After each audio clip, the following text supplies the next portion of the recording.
নমস্কার বন্ধুরা, আমার চ্যানেল অনুরাধুনীতে সকলকে স্বাগত জানাই। আশা করি সবাই সুস্থ আছেন। আজ আমি তৈরি করব সিম্পল একটি ডিমের রেসিপি, যা তৈরি করা খুবই সহজ আর খেতে কিন্তু অসাধারণ। আজ আমি গ্রেভিতেই কাঁচা ডিম ছেড়ে দিয়ে এই রেসিপি তৈরি করব।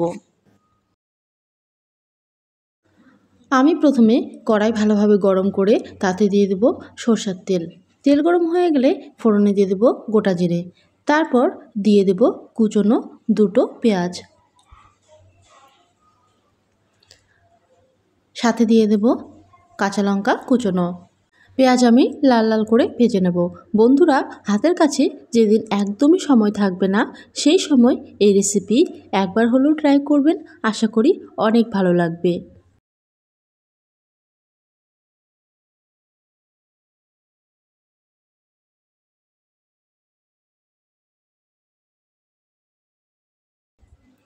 পেঁয়াজ আমার লাল লাল করে ভাজানো হয়ে গেছে। এবারে দিয়ে দেব আদা রসুন আর জিরে বাটা।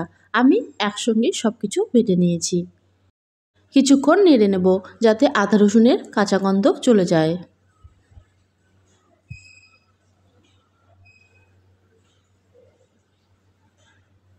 দিয়ে দেব হলুদ গুঁড়ো, ধনিয়া গুঁড়ো আর শুকনো লঙ্কা গুঁড়ো। সামান্য একটু জল দিয়ে মশলাটা ভালোভাবে কষিয়ে নেব। মশলা থেকে যতক্ষণ না তেল ছেড়ে দিচ্ছে ততক্ষণ মশলাটা কষতে থাকবো। বন্ধুরা, আমার এই রেসিপি ভালো লাগলে ভিডিওটাকে একটা লাইক করবেন, বাড়িতে ট্রাই করে কমেন্টে অবশ্যই জানাবেন আর চ্যানেলটাকে সাবস্ক্রাইব করে পাশে থাকার অনুরোধ রইল।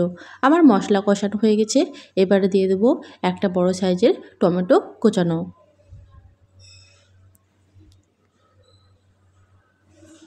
দিয়ে দেবো পরিমাণ মতো লবণ।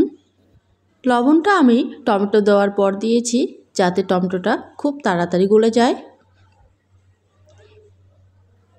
এবারে আবারও মশলাটা খুব ভালোভাবে কষে নেব। আর যদি মশলা নিচে লেগে যায় তাহলে সামান্য একটু জল দিয়ে আবারও ভালোভাবে মশলাটা কষে নেব।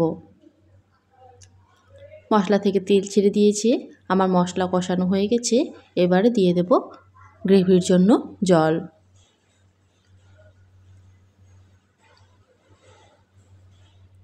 জল ফুটে উঠলে এক এক করে কাঁচা ডিম আমি ছেড়ে দেব। বন্ধুরা, আমি এখানে একটা বাটিতে আগে ডিম নিয়ে নিয়েছি, তারপর দিয়ে দিচ্ছি। কেননা ডিম সোজাসুজি গ্রেভিতে দিলে ডিম যদি খারাপ থাকে তাতে পুরো তরকারিটাই নষ্ট হয়ে যাবে। তাই আমি একটা করে ডিম বাটিতে নিয়েছি আর আস্তে করে গ্রেভিতে ছেড়ে দিচ্ছি। এবারে ডিমের উপরে এভাবে গরম মশলা ছড়িয়ে দেব। তারপর ঢেকে প্রায় 7 মিনিটের মতো মিডিয়াম টু লো আঁচে রান্না করব। ফিরে এলাম 7 মিনিট পর। ঢাকনা খুলে দেখব। দেখুন বন্ধুরা, ডিমটা কত সুন্দর সেদ্ধ হয়ে গেছে। মনেই হচ্ছে না যে আমি কাঁচা ডিম ছেড়ে দিয়েছি। এবারে দিয়ে দেব কাসুরি মেথি।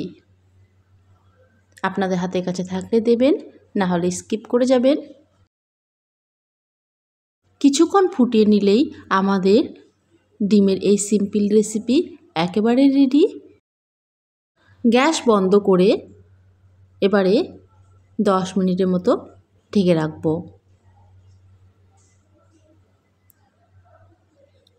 দেখুন বন্ধুরা, কত সুন্দর কালার এসেছে আর খেতেও কিন্তু অসাধারণ হয়েছে। বাড়িতে একবার হলেও এই রেসিপি ট্রাই করবেন আর আমাকে কমেন্টে জানাতে একেবারেই ভুলবেন না। আজ তাহলে এই পর্যন্তই। আবারও ফিরে আসবো কোনো একটি রেসিপি নিয়ে। ভালো থাকবেন, সুস্থ থাকবেন। ধন্যবাদ।